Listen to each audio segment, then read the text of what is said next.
there, dog and cat lovers. I'm Lori Raymond, and I'm the owner of Hightails Dog and Cat Outfitters in Glenwood Springs, Colorado. We're making some practical videos to show anybody who's interested how to incorporate more fresh whole foods into their pets' diets.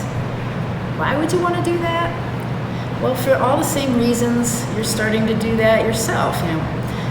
Avoid processed and fast foods because it's healthier, it supports a more sustainable and humane kind of agriculture. It's satisfying and it's enjoyable. In the 16 years I've had Hightails, I've watched appalled as the pet food industry is consolidated, which means that 4 gigantic global corporations own almost all the brands from which you can choose. And at every step, this has meant less transparency, less accountability, more outrageously deceptive advertising, more mysterious food-related pet illnesses and deaths, higher, not lower prices, and an increase in chronic lifestyle diseases like obesity, dental disease, and diabetes in pets. But for the last 15 years, the only commercial pet food I purchase for my own animals is the raw ground meats for pets, which is usually, but not always, the basis of their diets. That's because it's the right ratio of muscle meat, organ meat, ground bone, and fat. And to that, I add a large variety of veggies, fruits, and healthy oils, eggs, dairy, and fish that come from the same sources as my own meals. If you took home ec in high school, you learned how to create a balanced diet for your family using whole foods. One that gets the macros right with enough variety to ensure enough vitamins and minerals. Nobody tells you that you have to come up with a single recipe and consume only that for the rest of your life, every day, for every meal. But that's the way big pet food says you should feed your dog or cat. But nothing on the planet eats that way, by nature or by choice. So don't be afraid to take those first steps toward better tasting, healthier, more environmentally sustainable and humane pet food that you can trust because you know exactly what's in it and that it's prepared for maximum nutritional value and deliciousness. So if feeding yourself and your human loved ones is satisfying and pleasurable, including your pets can only increase both. Stay with us.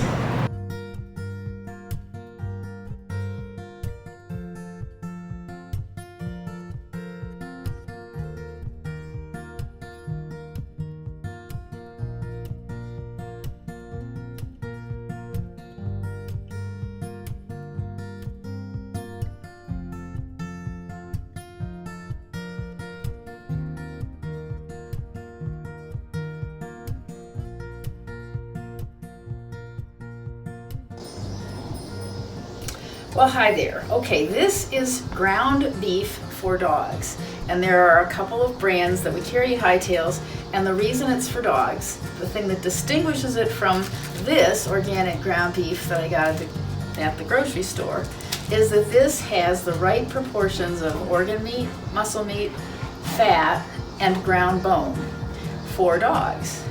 This is wonderful organic grass-fed beef, but it's only muscle meat with a percentage of fat, which will tell you how much. And this happens to be 95% lean and 5% fat.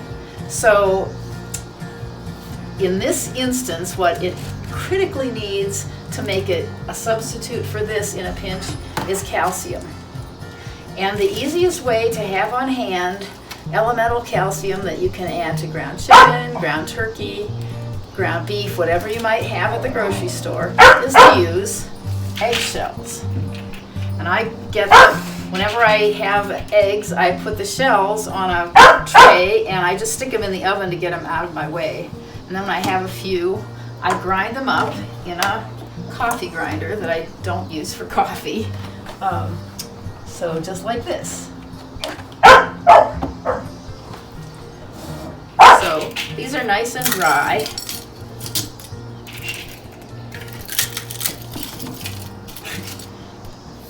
And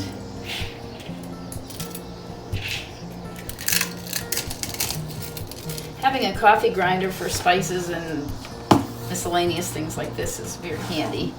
And then this is just an elemental mineral, and I keep a little Tupperware thing of ground eggshell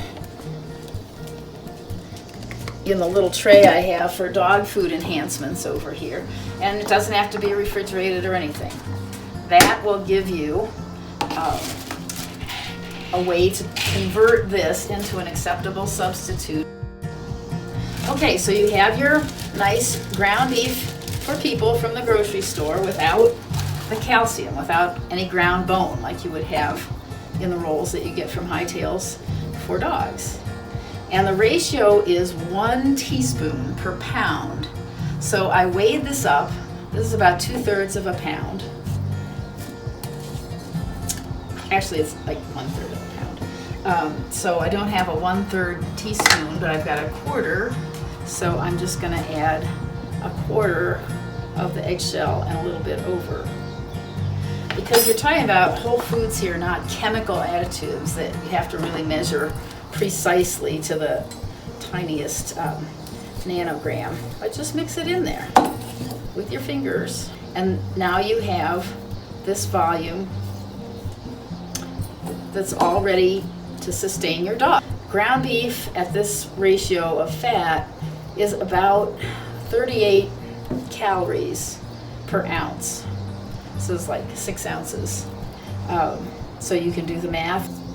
Then to add fat or not depends on how much fat is already in the meat. So since this was 95% lean, that leaves very little fat in there. So you can add the really healthy oil to bring this up to snuff. You could add to this amount, you could add a 1/2 teaspoon of, you have to keep it in the good omega-3 oils in the refrigerator, but this is calamari oil from Dr. Peter Tobias, and it's a sustainable source of omega-3s. You could add to this if you're making a batch to freeze and then portion it out, or you can just add it to the meal as you're preparing it. Okay, so you have some meat, you know, chicken, turkey, lamb, ground beef from the grocery store that you've added the calcium to with your eggshells. And maybe you need some fiber and vitamin, and you want to not waste things that you might have a little too much of.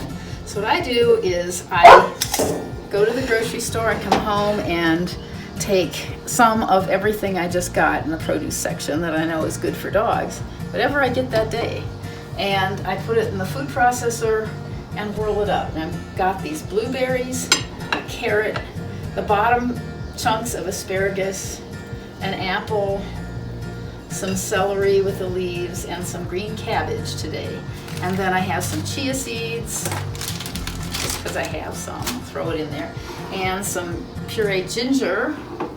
And if I had garlic, but today I'm out of garlic cloves, so I'm not going to put them in there. You don't have to worry about everything being the same each time. So I'm just going to whirl some things in here. Blueberries are wonderful. I always have some frozen ones. I always throw a handful of frozen blueberries in here with the dog food, because it's good for them too.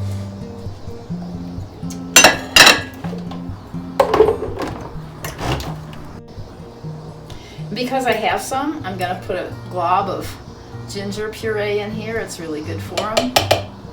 You can add things too, if you want to, into this mix. If you have turmeric, you can do that. I have some turmeric, but I usually put that into each meal where I want to give it. And I'm going to throw in some chia seeds here. Not a precise amount, just what I feel like sharing or what I have extra. So, here's what I do. I have this nice fresh grind. It's pretty well pureed. If you want it finer ground, because your dog doesn't like the little bites, you can add a little water to it while it's swirling around in there. Then, you can just put it in a bowl. And this is where I always taste it. Makes it taste nice and fresh and refreshing. Okay, so we have this lovely veggie puree, veggie and fruit. We've got apples and blueberries and carrots and all that good stuff. I like to use these silicone ice cube trays, and I put it all in there, moosh it in. So you take a healthy egg, and you crack it and beat it, and you save the shell for your calcium supplement, and you add either raw A2 milk, which you can get from Milk Creek Creamery. It's a herd share program, and Hightails is a distribution point for that. Or you can get grocery store goat's milk, but you don't want to use, because dogs are usually lactose intolerant for regular milk, you don't want to use regular homogenized pasteurized milk from the grocery store. Just add it here. And if you don't have the right milk, you can use yogurt. You can even use both. Just a little bit of yogurt in here. Now an average sized egg has about 60 to 70 calories. And the milk depends on the fat content, but you know, a cup of milk is what? 40 calories, I think. Your yogurt will tell you how many calories per ounce on the container.